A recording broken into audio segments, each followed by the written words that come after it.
오늘은 그리스도의 승천에 대해서 살펴보겠습니다. 오늘 46문답부터 49문답까지죠.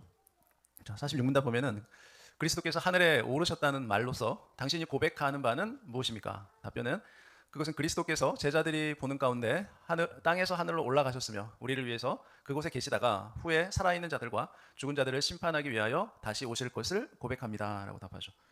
47문답 보면 그리스도께서 하늘에 오르셨다면 그리스도는 우리에게 약속한 바와 달리 세상 끝날까지 우리와 함께 계시지 않은 것이 아닙니까? 라고 질문하죠. 답변을 보니까 그리스도께서는 참 사람이시면서 또한 참 하나님이십니다. 따라서 인성의 측면에서 본다면 그리스도는 더 이상 이 땅에 계시지 않습니다. 하지만 그리스도의 신성, 위엄, 은혜 그리고 영의 측면에서 본다면 그리스도는 단 한순간도 우리를 떠나 계시지 않습니다 라고 답하죠. 또 48문답 보면 만일 그리스도께서 그의 신성이 계신 모든 곳마다 그의 인성이 또한 계신 것이 아니라면 그리스도의 신성과 인성이라는 두 본질들이 결국 서로 떨어져 있는 것입니까? 라고 질문하죠. 답변은 전혀 그렇지 않습니다. 신성은 제한을 받지 않으시고 또한 어디에나 계십니다. 그렇기 때문에 그리스도의 신성은 그가 취하신 인성의 한계를 초월하여 계실 뿐만 아니라 동시에 인성 안에서도 계시며 그리스도의 인성 안에서 인격 안에서 그의 인성과 연합하여 계시다는 것은 너무도 분명합니다 라고 답하죠. 그 다음에 49문답 그리스도께서 하늘에 오르신 일로 인해 우리는 어떠한 유익을 누립니까? 답변은 첫째로 그리스도께서는 하늘에 오르시어 하늘에 계신 그의 아버지 앞에서 우리를 위하여 대언자로 간구하여 주십니다. 자, 이러한 유익이 있죠. 첫 번째. 두 번째, 그리스도께서는 하늘에 계심으로 우리들 자신의 몸도 하늘에 있습니다. 그것은 머리이신 그리스도께서 그의 지체인 우리를 자신에게로 확실히 받아주실 것임을 확실하게 보증하여 줍니다. 그 다음 셋째로 그리스도께서는 하늘에 오르셔 확실한 보증을 더하여 주시기 위하여 곧 그의 성령을 이 땅에 있는 우리들에게 보내주십니다. 성령의 능력을 힘입어서 우리는 땅에 속한 것이 아니라 그리스도께서 하나님 우편에 앉아 계시는 위에 속한 것들을 구합니다. 이렇게 답하죠. 자, 그래서 우리가 계속 살펴보고 있는 게 사도신경의 이제 신앙 고백이잖아요. 그래서 장사한 지 사흘 만에 죽은 자 가운데서 다시 살아나시며 라는 신앙 고백에 대해서 우리가 알아봤잖아요. 그러니까 그 의미가 뭐였어요? 본래 이 영광의 하늘 보좌에 계신 그 성자 하나님께서 이제 연약한 인간의 몸을 취하죠. 인성을 취해서 사람이 되시잖아요. 근데 그분이 곧 우리 주 그리스도이시다라고 말하는 거죠. 자, 예수님은 어땠습니까? 갖은 고난과 모욕을 당하시고 죽으심으로 구속사의 그 사역을 완성하셨잖아요. 그런 우리 주님은 나중에 이제 부활을 통해서 어떻게 합니까? 자신의 그 영광스러운 모습을 드러내 주시죠. 부활한 이후에. 그래서 예수님의 부활을 믿는 우리의 근거는 어디에 있어요? 성경에 있는 것이에요. 예수님 자신이 받을 고난과 부활을 스스로 예고하셨던 주님은 그 예수님이 말씀하신 그대로 그 예언대로 부활을 하신 거죠. 하지만 예수님의 제자들이라고 해서 아무런 그런 의심이나 어려움 없이 그 부활을 믿은 것은 아니었던 거예요. 자, 자신들의 눈으로 직접 보고 나서야 어떻게 했습니까? 예수님의 부활을 제자들 또한 믿었습니다. 예를 들어서 예수님의 부활을 먼저 확인했던 제자들이 있었잖아요. 그래서 그 제자들이 예수님의 부활을 증언했는데 도마라는 제자는 제자들이 그렇게 증언을 해줬음에도 불구하고 믿지를 않았습니다. 도마가. 그래서 예수님이 친히 도마에게 나타나 주셨죠. 그래서 부활의 사실을 확증하여 주면서 이제 도마가 이제 예수님의 부활을 믿게 되었던 거죠. 그러면서 제자들의 증언을 믿지 못했던 그 도마의 불신앙을 예수님이 책망하셨어요. 예수님의 부활을 믿는 사람들은 예수님의 부활로 인한 그러한 유익과 그런 은택들을 이제 받게 됩니다. 믿는 자들에게만 있는 거죠. 자, 그것은 무엇보다도 이 그리스도의 부활이란 뭐예요? 주님께서 우리의 죄값을 완전히 지불하셨음을 확증해주는 사건이 부활이죠.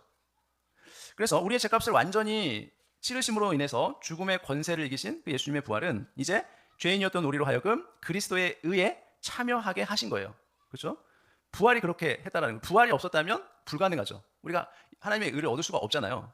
왜 그렇습니까? 뭐 예수님도 똑같이 죄로 인해서 죽은 것이 되잖아요. 모든 인간은 죄 때문에 죽은 거니까. 근데 다시 살아났다는 건 뭡니까? 예수님은 죄가 없으신 분이시고 우리 죄를 대신해서 죽으신 분이기 때문에 다시 살아났다는 것을 이렇게 증거를 해주시는 거잖아요. 그래서 그리스도의 부활을 믿는 자는 그 그리스도의 의를 이제 자신의 의로 누리게 되는 거예요.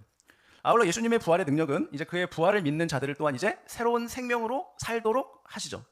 그래서 이 땅에 사는 동안 중생자로서의 믿음의 삶을 살아가게 해주는 것입니다.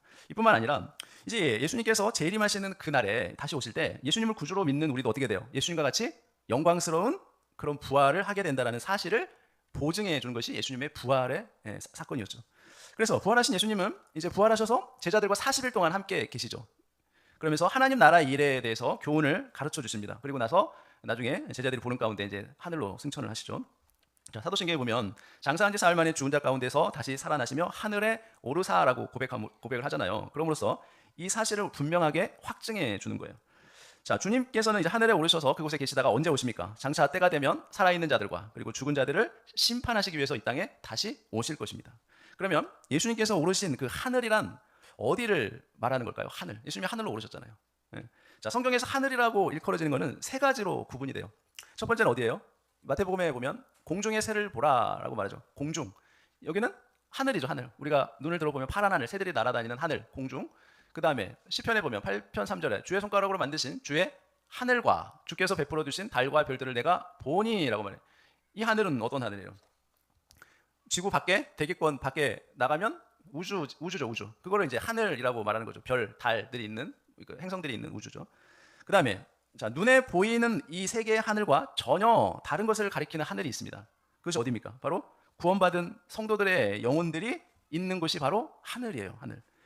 자, 육신의 삶을 살고 난 이후에 이제 우리 성도들의 몸은 다 어떻게 해야 됩니까? 다 썩어지죠. 썩어져서 사라지죠. 그렇지만 그 성도들의 영혼은 어디로 갑니까? 죽으면 육체와 분리돼서 낙원으로 가죠. 아브라함의 품이라고도 일컬어지는 낙원으로 가게 됩니다. 그래서 이 낙원은 하나님께서 영원토록 자신의 영광을 찬란하게 드러내시는 곳이 바로 낙원이죠. 그래서 그리스도 안에 있는 거룩한 영혼들이 복락을 누리는 곳, 이것을 낙원이라고 성경은 말해요.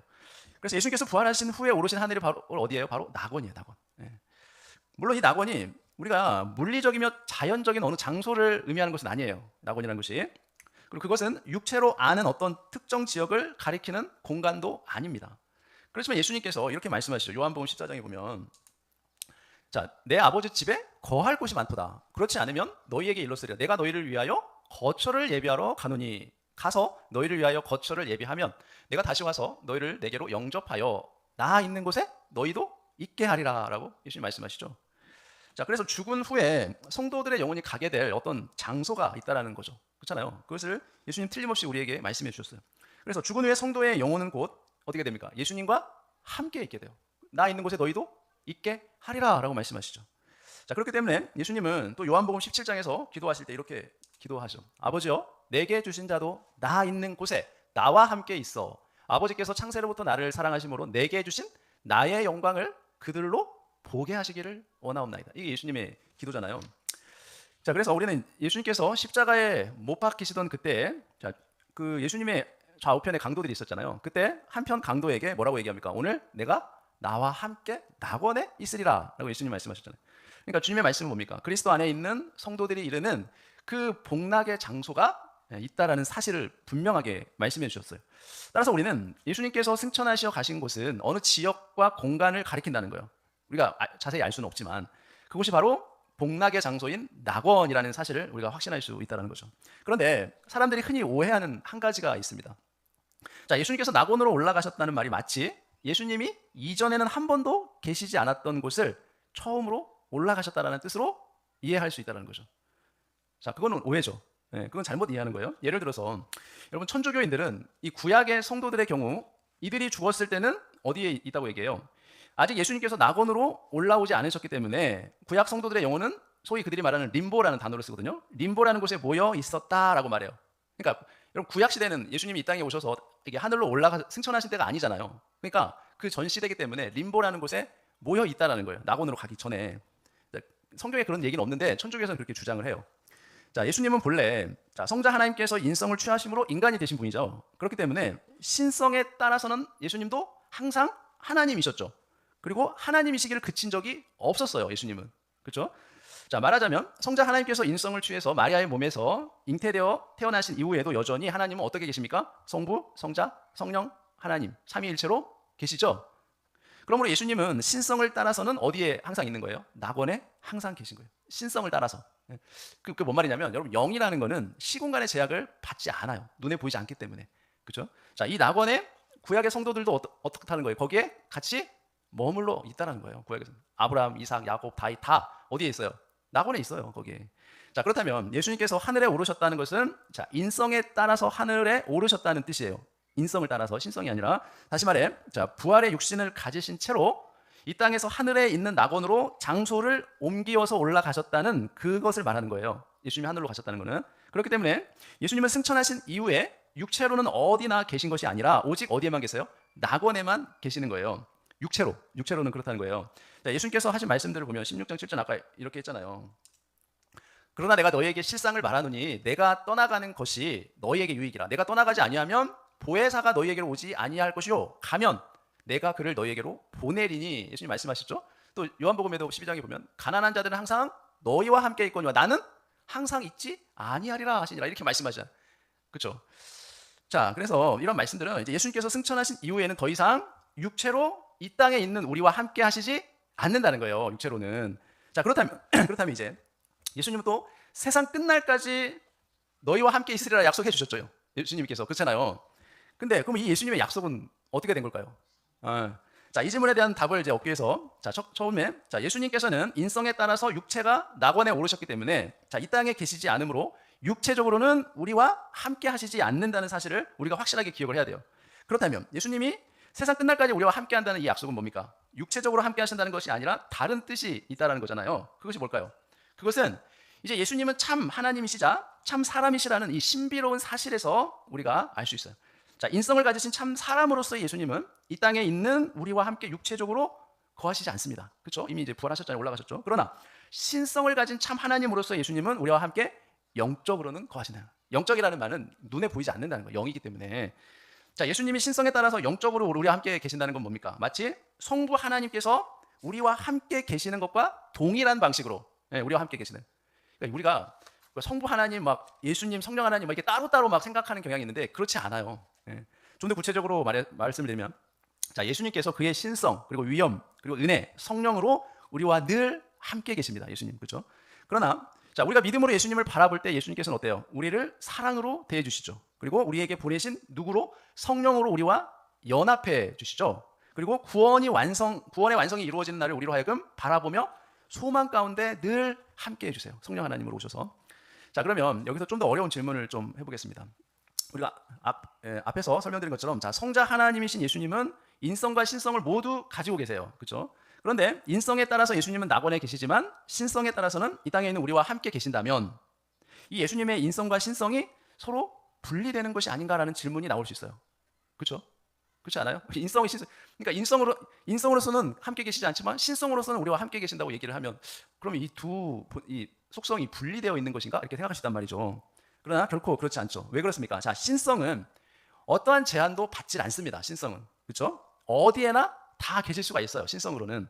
자, 그러니까 신성은 인성을 초월하면서도 그리고 예수님의 인성이 있는 곳에도 항상 함께 계실 수가 있어요. 신성으로서는.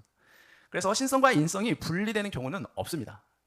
그렇지만 물론 예수님의 인성은 신성이 어디나 계신 것처럼 어디나 있지는 않아요. 인성으로서는. 이게 좀 어려운데 잘 한번 이해를 하셔야 돼요. 자, 결국 믿음의 성도는 신성으로 우리와 늘 함께 계신 그 예수님의 은혜를 누리면서 인성으로서는 우리와 떨어져 계시는 예수님을 어떻게 돼요? 다시 만나기를 소망하면서 우리는 살아가는 것이죠. 이 땅에서. 그렇죠? 왜냐하면 인성으로서는 우리가 눈으로 직접 예수님을 만나는 건 아니잖아요. 자, 그래서 그리스도께서 하늘에 오르심으로 우리에게 베푸시는 유익들은 어떤 것들이 또 있는 것입니까? 라고 이제 질문해 볼 수 있겠죠. 자, 몇 가지를 말할 수 있는데 첫째가 뭐냐면 자, 예수님께서는 우리의 대언자가 되어주죠. 대언자. 그래서 우리를 위해서 지금도 성부 하나님 그 아버지 앞에서 우리를 위해 간구하여 주시고 계시죠. 간구해 주시죠. 요한일서에 보면 자, 나의 자녀들아 내가 이것을 너희에게 쓰면 너희로 죄를 범하지 않게 하려 함이라. 만일 누가 죄를 범하여도 아버지 앞에서 우리에게 대언자가 있으니 곧 의로우신 예수 그리스도시라 라고 말해요. 그러니까요, 우리의 허물, 죄를 다 덮어주시고 또 우리를 변호해 줌으로써 하나님 아버지 앞에서 우리를 누구로부터 보호해주냐면 마귀의 정죄로부터 우리를 보호해 준다는 거예요. 여러분, 마귀는 끊임없이 우리를 하나님 앞에 고소하잖아요. 죄를 짓게 되면. 그렇죠? 근데 그걸 누가 대변해줘요? 변호해줘요? 예수님이 끊임없이 우리를 위해서 변호를 해준다는 거예요. 대신 강구해 주잖아요. 기도해 주기 때문에 중보 기도를 해주잖아요. 자, 이 말은 예수 그리스도께서 승천하시기 이전에는 그 이전에 우리의 대언자로서 간구하심이 없었다는 뜻이 아니에요. 그러니까 예수님이 이 땅에 계시는 동안은 우리를 위해서 중보자로서 사신 일이 없다라는 뜻이 아니라 이 땅에 있는 동안에도 그리고 승천하여 하나님 보좌 우편에 앉아 계신 동안에도 동일하게 우리의 대언자로서 중보 기도를 하고 계신다는 거예요. 자, 그리스도께서는 승천하시기 이전에도 또 우리를 위하여 대언 기도를 행하셨으나 그 모든 것은 승천 이후에 행하실 간구의 근거에서 미리 그러니까 근거에서 전에도 다 행하셨다는 거예요. 예수님께서. 자, 둘째로 그리스도의 승천은 우리의 몸도 그리스도와 연합하여 이제 나중에 하늘에 오르게 될 것을 확신하도록 보증해 주죠. 그렇죠? 왜냐하면 예수님께서 이렇게 말씀하셨어요. 아까 읽었죠. 요한복음 14장에. 자, 내 아버지 집에 거할 곳이 많도다. 그렇지 않으면 너희에게 일렀으려니와 내가 너희를 위해 거처를 예비하러 가노니 가서 너희를 위하여 거처를 예비하면 내가 다시 와서 너희를 내게로 영접하여 나 있는 곳에 너희도 있게 하리라. 이렇게 이 말씀을 통해서 이러한 우리가 나중에 나중에 이제 예수님이 승천하셔 부활하신 것처럼 그 부활의 영광을 우리로 보증해 주신다는 거예요. 세 번째로 그리스도께서는 하늘에 오르심으로써 우리에게 누구를 보내주셨어요? 성령님을 보내주셨다는 거죠. 자, 16장 7절 아까 읽었잖아요. 그러나 내가 너희에게 실상을 말하노니 내가 떠나는 것이 우리에게 유익이라. 내가 떠나가지 아니하면 보혜사가 너희에게로 오시지 아니할 거요. 가면 내가 그를 너희에게로 보내리니. 자, 보혜사 성령님은 어떤 분이세요? 우리도 예수님처럼 하늘에 오르게 될 것을 보증해 주시는 분이 성령님이죠. 그리고 이 땅에 사는 우리로 하여금 그리스도께서 계신 위의 것, 곧 하늘의 영광과 거룩함을 구하도록 우리를 인도해 주시는 분이 성령님이죠. 자, 여러분 예수님께서는 하늘에 오르셨으나 성령님을 보내주심으로 우리와 지금도 함께 계시는 거예요. 그렇죠? 육체적으로는 우리와 함께 계시지 않지만 성령님을 보내주심으로써 신성으로서 우리와 함께 하시죠. 자, 이 약속을 우리가 굳게 믿으시고 주님이 계신 나중에 우리가 주님을 보게 될 거잖아요. 그 하늘의 소망을 바라보며 한 주간도 복된 믿음의 삶을 살아가는 저와 여러분 되시기를 예수님의 이름으로 축원합니다. 기도하겠습니다. 사랑과 은혜가 풍성하신 아버지 하나님, 오늘 하이델베르그의 우리문답을 통해 우리 주 예수 그리스도의 승천이 우리에게 주는 참된 의미와 위로가 무엇인지 깨닫게 하심에 감사드립니다. 구속의 사역을 완성하시고 부활하신 주님께서 제자들이 보는 가운데 하늘 낙원으로 올리오셨음을 고백합니다.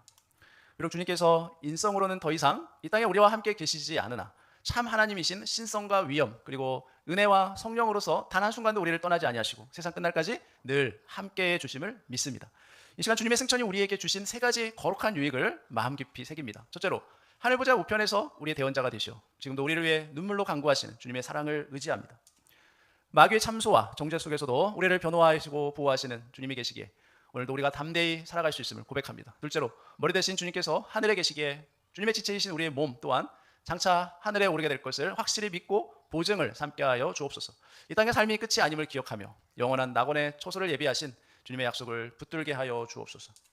셋째로 우리에게 보내주신 보혜사 성령님의 능력을 힘입어 이 땅에 썩어질 것들이 아니라 오직 그리스도께서 계신 하늘의 영광과 거룩함 곧 위의 것들을 구하며 살아가는 삶이 되게 하여 주옵소서. 우리가 살아가는 한 주간의 삶 속에서 육체로는 떠나 계시나 영으로는 늘 동행하시는 주님의 은혜를 풍성히 누리게 하여 주옵소서.